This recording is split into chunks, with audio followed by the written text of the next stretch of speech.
Hi everybody, welcome. It's 3 o'clock now. I'm just tagging some people.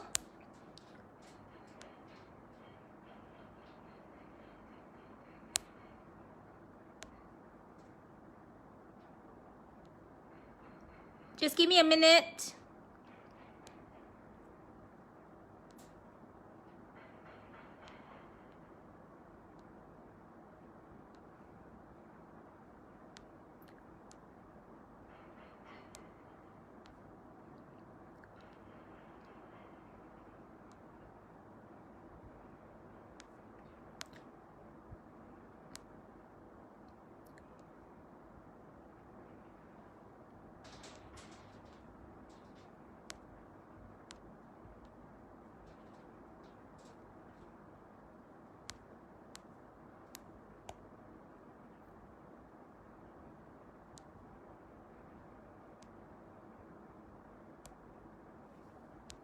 Okay. Hello everybody. Hi Kamla. Hi Subata. Hi Sharda. Hi Jaspal. Thanks for being here. So today is exciting for me. Can you see me properly? Yeah, just give me a shout out please. If you're seeing me okay, just give me a shout out. Hi Jasminda. Is it clear guys? Just say so. What can you see? What can't you see? It's okay. Kamla says it's all right. Great. Okay. That's what I needed to hear. So today we are going to talk about Hooponopono. Now, Hooponopono is an ancient Hawaiian practice, and it is what I would call a clearing practice. Now, I myself have been doing this since 2015, right?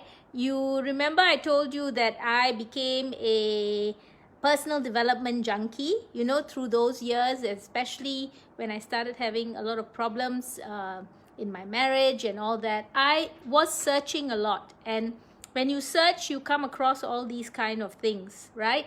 And this particular practice, I must say that at that time, I wasn't doing it as diligently as I am doing it now, because I think that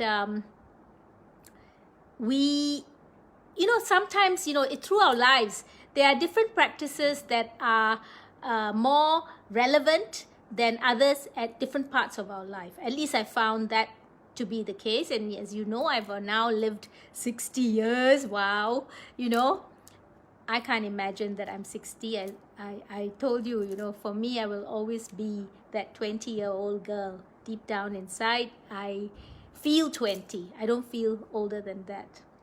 Okay, but that's not what we're talking about today. We're talking about Ho'oponopono. All right, now let me just give you a little bit of a background to this practice, you know.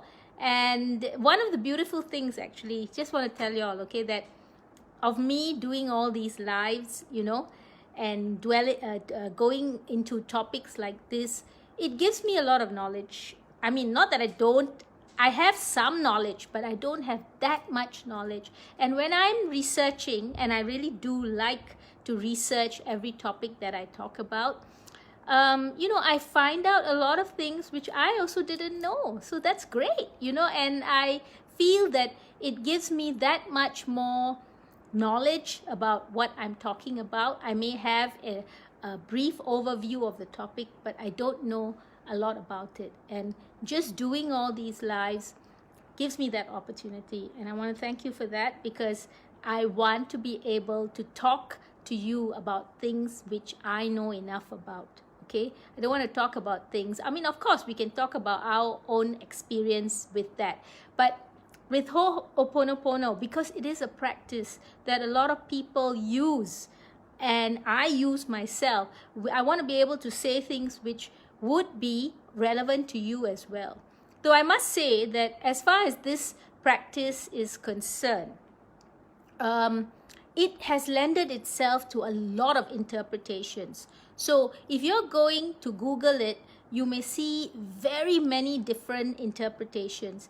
And I think that is actually the beauty of a practice, you know, that it can lend itself to so many interpretations. So just let's talk about first in the beginning how it started. So I am actually going to give you the story of Hooponopono and where it originated from and how it started. All right. So it is an ancient practice, first of all, so very, very old, and traditionally it was practiced by family members in Hawaiian families, okay? For a person who's physically ill in the family would, the other members of the family would practice it for her, because it was thought that the guilt over the errors that the person had committed is what had made them sick. So basically, it's a wrong way of looking at things. Okay, so this is how it actually started. But in all the modern research has showed that after this, what happened? So actually what happened was there was this doctor called Dr. Hewlin. He is a Chinese Hawaiian. Now, of course, he's got a Hawaiian name as well, but it's so long and complicated, so it's very hard to get it right. So I just call him Dr. Hewlin. So Dr. Hewlin was actually a therapist at the Hawaii State Hospital. Now, he worked with many patients who were actually diagnosed as criminally insane, mentally unstable, and those kind of patients. All right. And this hospital, or this ward that he worked in was actually well known for, these patients were scary patients, okay? And there were many doctors and staff in that particular ward who just didn't want to work with the patients because they were so scared. And so that particular ward had a reputation for having staff and all who would keep leaving. All right, they would be absent from their work, or the doctors would just say that they can't work in this ward. So that was what this ward was known for. So Dr. Hewlin, when he started working and reviewing each of these patients, he would practice Hooponopono, and I'm going to explain to you what exactly Hooponopono is and the mantras that you need to do, the 4 mantras that are what Hooponopono is about. And so he would actually do Hooponopono repeatedly, but the beautiful part about it is that he did not direct this Hooponopono to the patients, okay? Not to these patients that he was literally praying for, right? But he directed it to himself. He directed it to healing himself, okay? Now, so how does that work? Why did he do that? I mean, why does he direct it to himself? Because at the center of Hooponopono lies the belief that we all have the responsibility for the reality that we experience. All right? So it means that we have to take 100% responsibility for what we are going through. So Dr. Hugh Len would take responsibility for the fact that he was being exposed to all these patients and that he had a part in what they were going through as well. So to heal those patients, he would first have to heal himself. So what is this reminiscent of? For those of you who are psychology students, for those of you who are personal development junkies like myself, you know that this is the mirror principle, right? It reflects back on you on what is actually going on in your own life. So that's very powerful. That's a beautiful principle, but it's true. It's the same thing that what Dr. Hugh Len saw, right? So healing the patients means you first heal yourself. So he did this practice, and as he started doing so, something incredible happened. Okay? Even the patients that he hadn't seen before all started to heal. So all these patients started to become well. Some of them were even released from the hospital, right? And they came off their medication. They stopped being violent because many of them were violent patients, and everything changed. So even the staff which started had stopped coming in, came back. And all the absentee people being absent stopped. So can you see how a simple practice like this could lead to this kind of effects?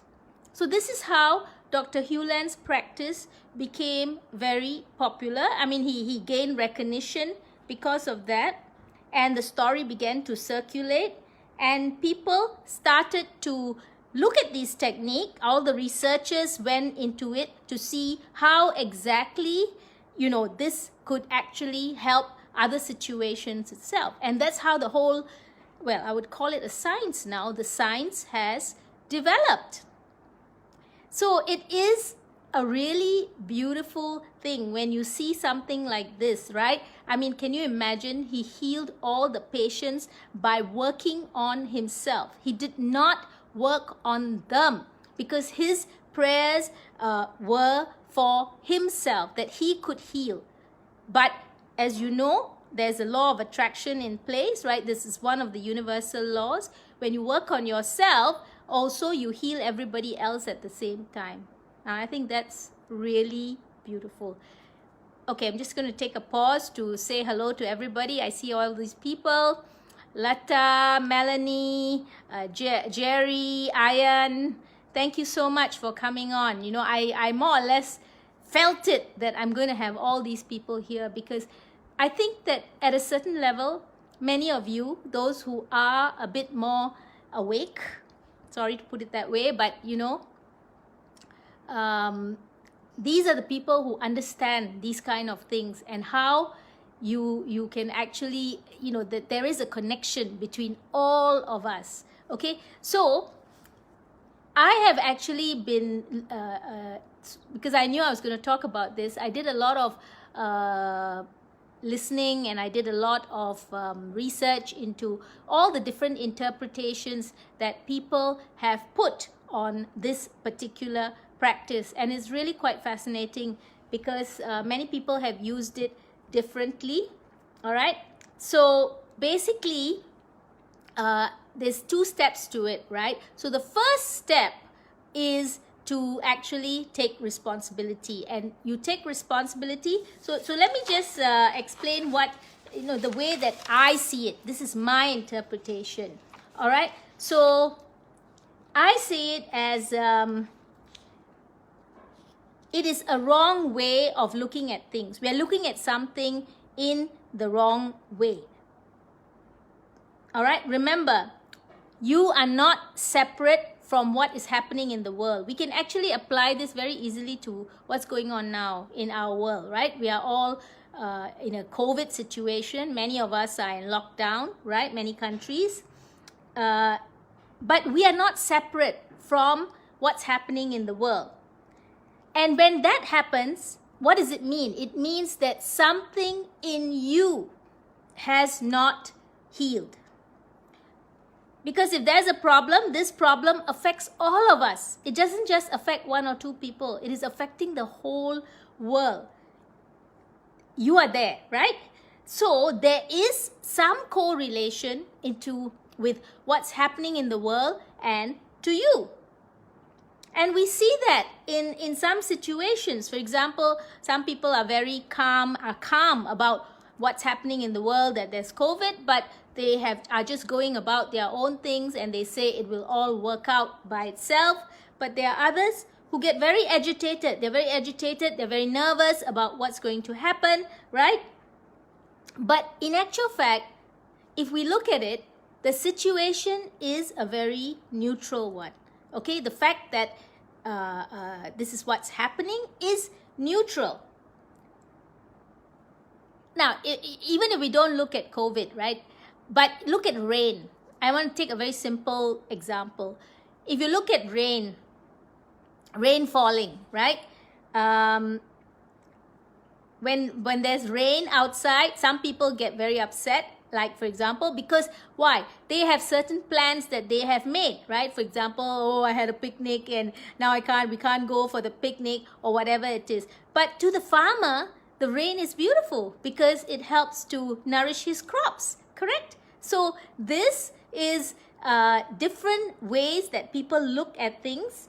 The rain itself is neutral, but it is your thoughts about it that make the difference. Same with COVID. COVID itself is neutral. It's the way that the earth is balancing itself. We could see it as that way. But it is because it has affected some of us badly. Some people don't have jobs. So this is what is creating your feeling of discomfort with it. So again, the present situation with the coronavirus, it's neutral. Nature balancing itself out. But of course, it's not good for some of us because of our business, and some have lost jobs and all this kind of thing. So in Hooponopono, you come to balance. Step 1, you take full responsibility for what's happening. And step 2 are these 4 mantras that you recite. All right, now what are these 4 mantras? So the 4 mantras are, you have to say these words, okay? Thank you, I love you, I'm sorry, please forgive me. Now you can say it in any sequence. All right, some people say it in the forgiveness sequence first. So I'm sorry, please forgive me, thank you, I love you. Or I'm sorry, please forgive me, I love you, and I thank you. It doesn't matter which way you say it. It's how you do it and what you feel when you are saying it. So this has always been something that a lot of people do, like even as a self-love and forgiveness practice. Okay, because notice that what the words that you're saying, you are tapping on all these spiritual ideas of thank you, gratitude, I love you, love, right? I'm sorry, forgiveness. All these are spiritual practices which are in every tradition, not just in the Hawaiian tradition. It's just that this is now giving you a way to actually ask for these things. And who are you asking this from? You're asking it from yourself. You're forgiving yourself. So it is a practice for yourself. Some people may look at it from the way that you're asking God to forgive you. Well, I don't. I mean, that's my interpretation. Everybody has their own way of interpreting this. I interpret it as a forgiveness practice for yourself where you are asking yourself for forgiveness. For example, in my case, right, after 2015, after my divorce, after my cancer, I was asking for forgiveness. When I used to do this practice, I used to imagine myself there, All right, I was asking myself for forgiveness for, not being able to think that I was a failure because I was not able to make my marriage work. I was not able to ward off cancer. So these were things that I felt I needed to forgive myself for. So when you forgive yourself for all these things, you're letting them go. This is what, for me, the practice was. I was letting them go. I was letting to clear them. So this is what I call emotional clearing. You're actually shifting the position. You shift when you see things this way. Okay, so this is emotional clearing of the deepest sort, and you really need to understand. I mean, I don't know, I think this practice is so beautiful because it lends itself to looking at things in so many different ways. Okay, but the main thing is, now we have a practical way of actually applying it in our lives. So how do we apply it? How do I apply it? Okay, so you take full responsibility for what's happening to you. First of all, you consider it as what's happening to you, or what's happening outside to you is related to you also, right? Number one. And then number two, you say these words. So in any given day, let's say, for example, you have a day and you need to do something, and you have very little time to do it, and you feel agitated about it. Like, for example, I'm doing all these lives every day. I have so many things to do in a day, so many replies to make, so many webinars to go on. So I get agitated very fast. But every time I get agitated, what I do is that I keep saying these words. I'm sorry, please forgive me, thank you, I love you. And I find that as I say them more and more, I am actually tapping into what? This is what I feel, all right? That you are tapping into a larger intelligence, right, of life, to correct how we are thinking about things, because we have something to do with it, right? So we tap into the larger intelligence to start feeling the feelings of love, of forgiveness for ourselves, and being grateful for what we have. Okay, so I think it takes time, all right, to understand this and to relate it to yourself. But the thing is that of all the practices I've seen done, like I go to YouTube and I check out all people who are doing it, and more importantly, I check out all the comments that people make. There are so many instances of people saying that when they started this practice, that certain things changed in their life. So the situation outside changes as well. Now, this is the part that I'm interested in, because it means that it's like there is a divine universe that is watching over us, and that is also helping us to make these changes. All right, so and for me, this is a practical way of practicing it and being at one with it. Now you'll see that if you go to YouTube for Hooponopono, there is actually you can sing it, you can say it, you can meditate and do a meditation with it. It can be done in so many different ways. Okay, so what we are trying to say, right, what I would advocate is that you look for what suits you. Okay, but you must start saying it and making it a part of your everyday prayer, or your everyday, like, when something happens, you sort of pounce on this to get you less agitated and less to keep you calm again. All right, now I see a lot of new names. Fu Eng Go, yes, hi, Fu Eng's been here. Salva Mala, Tavam, thank you all for watching. I want some comments, okay? For those of you who have questions, please do ask, because I want to take questions. I want to make you all understand this. Now, actually, the words Ho'oponopono, let me explain to you how what it means. So Ho'o is to make, and pono is to make right. So that's how you come to make it right. And pono, that means right twice, means that you make it right. The repetition is double right. It's not just for you, but for everybody else as well. So that's how they explained it. So not just for ourselves, but for others as well. So this is a very powerful prayer.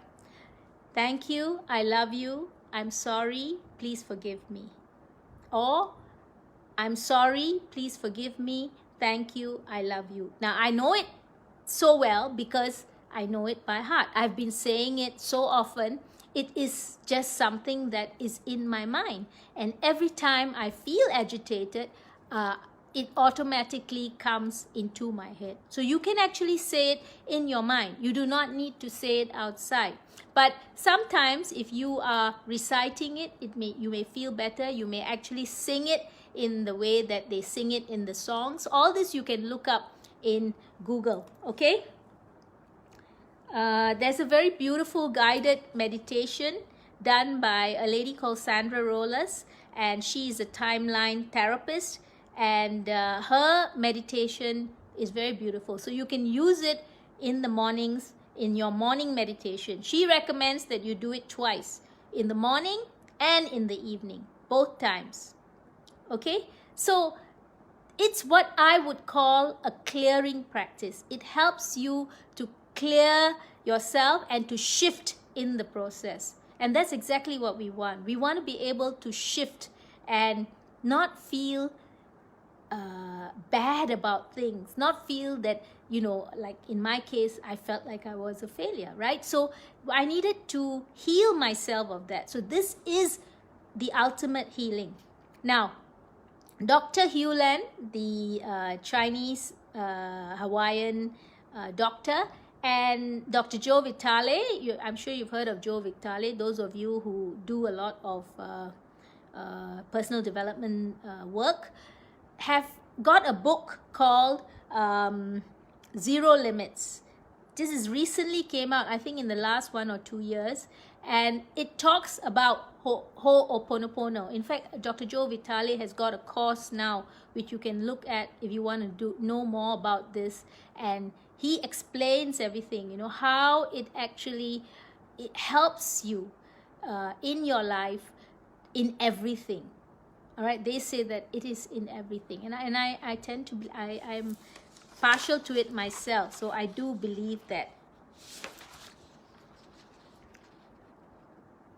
Okay, so any questions, guys? I mean, that's basically my short presentation on it, and I'm sure that there will be people who have other ways of looking at it. Hi Frank, nice to see you here. Darpan, no questions? My friend Darpan from India, he always has questions. Jerry, any questions? Give us something that you feel that it would be difficult for you to do. How many of you in the first place, can I have some feedback, have heard of Hooponopono? I know that some of our LinkedIn people in our India group, you know, they are all very much into this kind of thing, and they all know about it. So do you practice it yourself? And if you have practiced it, can you tell me how you've been doing it? I want to know how do you practice it practically, you know? How do you incorporate it or bring it into your life? Yes, Jess. Any questions, any comments, any observations? Let's be interactive, guys.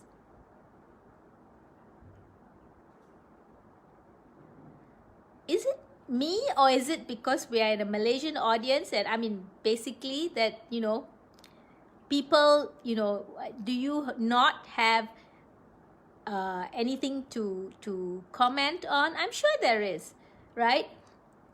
Isn't it something that is so beautiful that in the beginning when Dr. Hewland started this, he wasn't healing all these patients. He was healing himself. I think for me, that was the most amazing thing, you know, because it just shows you that we are all connected. There is an interconnection.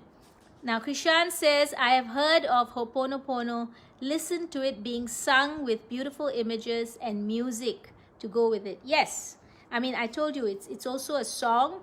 You can actually create the mantra together with make it a song so that you just say it. It's very pleasant, right? Okay, Jerry says, what is the best time to practice and how to be consistent enough to make it a natural habit? Good question. Okay, so best time to practice for me is in the morning. When I'm meditating, right? I do my morning meditation and I do another meditation sometime in the evening. So ideally, do it 2 times, right? And whenever it can be part of your meditation practice. When you get up in the morning, you would have a few things that you do, right? I do my transcendental meditation, which is 20 minutes, and then I recite the Hooponopono, you know, and especially as a forgiveness prayer and a meditation, which is to grind me to the earth. That means that you know, more earth-centered meditation to feel better.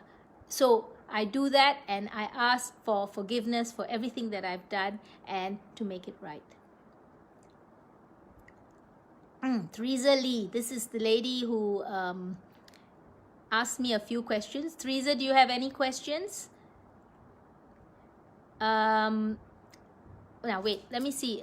Jerry did say what and how to make it consistent enough to make it a natural habit. Well, make it consistent by keep saying it as part of your meditation as well. If you keep reciting it, these 4 mantras all the time, it does become, it will get into your head much more, and you will have it as your inner voice a lot of the time. Yes, so just says that I do apply the practice every morning after my ritual prayers. That's the way, okay? And Jerry says, thank you so much for the clarity. Yes. For those of you who feel that you will not remember it, then please commit it to paper. Write it on a piece of paper. In the beginning, you may not remember the 4 words if you haven't said it consistently, right? So put it on paper until such time as you are very familiar with it.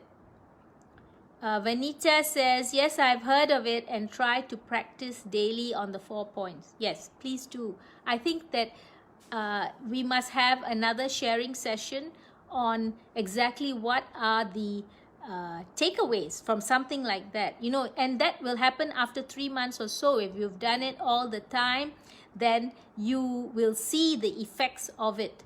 And some of the comments that I've seen on YouTube are fabulous. I mean, some of these people really talk about amazing things that have happened to them after incorporating it into their everyday practice. Having said that, there's one more person that I want to talk about. His name is Aaron. He is on YouTube.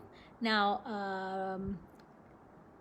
I can't remember his surname. Aaron Doherty. That's right. And Aaron he always starts by saying, I expand my name is Aaron and I expand your consciousness. So he also has quite a different interpretation of Hooponopono.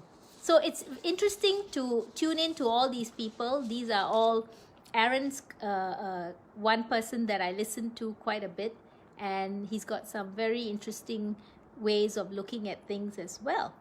So I think that the important thing is that you have to keep an open mind. Keep an open mind and you will constantly be surprised about all the things that come into your life. For those of you who feel responsible or blame yourselves for a lot of things, this practice is very good, okay? Because it will help you to forgive yourself. It will help you to feel love for yourself and to let things go. And I'm saying that very sincerely because I think that that is an intimate part of healing. Many of us have got dark sides of us which we don't want to look at. Don't do that. You have to look at every side of you, and more importantly, be able to love that side of you, to know that it is a part of you, and heal it, heal that, okay? Because when you do that, you're going to feel much better about yourself, and then your life will start to work. So this practice, I think, is crucial if you, as part of when we talk about designing our own lives. This practice is definitely going to help, because you are also clearing and healing what is not working, what was not working. Okay, now, anything else? Anybody wants to add anything? Those of you who are already doing it, I applaud you and thank you very much for being open about it. It can only help. Honestly, you know, I'm a great believer of things like this, and I can't tell you about my own experience. I mean, everybody has to experience it for themselves. But it would be so great if we could have a further sharing on exactly what are the things that it has done for you. For me, it has made me understand and love myself, you know, because there was a time when I didn't feel that about myself. I felt terrible about myself, and I just felt a lot of shame, you know, and all those feelings have gone off now. Really, I feel a lot of love for myself. I can feel it.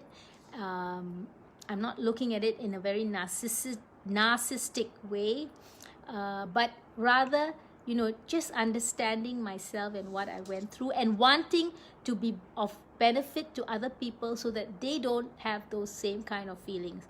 I'm not sure whether Pinky is there. Pinky, if you're there, I hope that you're watching this, and that you do all these practices as well. Because when you are doing, you know, especially for those of you who've had cancer before, it's very important that you forgive yourselves and don't feel that it's a failure on your part to have contracted the disease. I know that there are many people who feel that way, and that's totally not true and wrong. You have to forgive yourself, and you have to know that God has forgiven you, right? So you have to forgive yourself and to move on and to get on. Jess is saying it's truly crucial to practice, for it heals our emotional wounds. Exactly. We are able to accept and heal constant bashing of hurtful words. Wait, let me see, what is that? I can't see what. Continue that. Okay, I can't see that. From others. Yes. She says it's hurtful stuff from others. Ranjit, are you here? Okay, this is also something that I think that you can say something about it if you have anything to comment. I'm not sure whether you came for my meditation practice, but I wanted to get it to you that I would be doing it, and I just didn't have time. So sorry. Okay, guys, now let's talk about, for those of you, I see many of you have come on late. If you really want to watch this, you can. Please go to my page, right? My profile page. It's always uploaded there, so you can re-watch this. Plus the fact that it will be on my YouTube page very soon. My YouTube is called Vibrant Living with Geeta. All right, you can look for it on YouTube, and please like and subscribe, because all the videos will be there. I am working on it to try and put it up as soon as possible. Okay, but it is on also my Facebook page, especially those of you who are on Facebook. You'll be able to find it on my profile page. All the back videos are there. Okay, right, so any more observations, any more comments? I hope that you really do try this, because it's something that I think will be very interesting for you to see what comes up. be open about it and keep trying these kind of new practices which may help you to live a better life, right? That's what we are doing all this stuff for. We're trying to make our lives better and to learn how to live our lives, to design our lives, so to speak, right? So that we don't become disappointed in so many things, so that we actually grow from each one of the experiences that we go through. Okay guys, very nice talking to all of you. Tomorrow I think we are going to have a lady called Morna, and she is going to be showing us how to do something called conga. It's an exercise, okay? So come on and support her and try and find out something new, something that's different again. Sandakan Eagle. Okay, I'm not sure what this person's name is, but thank you for coming on. And she says, life is already good. Look within. Yes, of course, it is. You should look within. But you can make it better, right? And if you knew how to navigate it such that you don't get upset about every single thing that happens to you, then really you can design your own life, right? And more importantly, you can design it such that the law of attraction does not work it doesn't work in the way that things that are negative become more rampant. Remember, I told you that this is an inclusive universe, right? So even if there are things that you think about which are not working for you, you are actually creating more of that for yourself. When you understand that, that really is an important concept.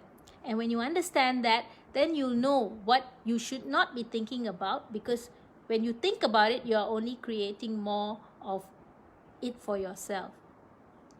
So Kamala says, I have just started putting up life quotes on my family chat.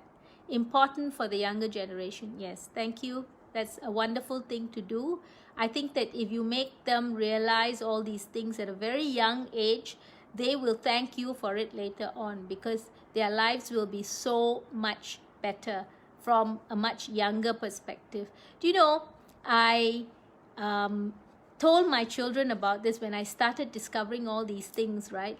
And I was so apologetic to them. I said that I've not been teaching you properly. Whatever I told you, I'm sorry, but I need you to, to completely change your views. And they looked at me and they said, but Mom, you only learned about this when you were 50, So let us go through what we have to go through, and we also will learn about it later. Well, if that's the way you look at it, fine. But who wouldn't want to know all this at an earlier age? Because then your life could be so much better at an earlier age, right?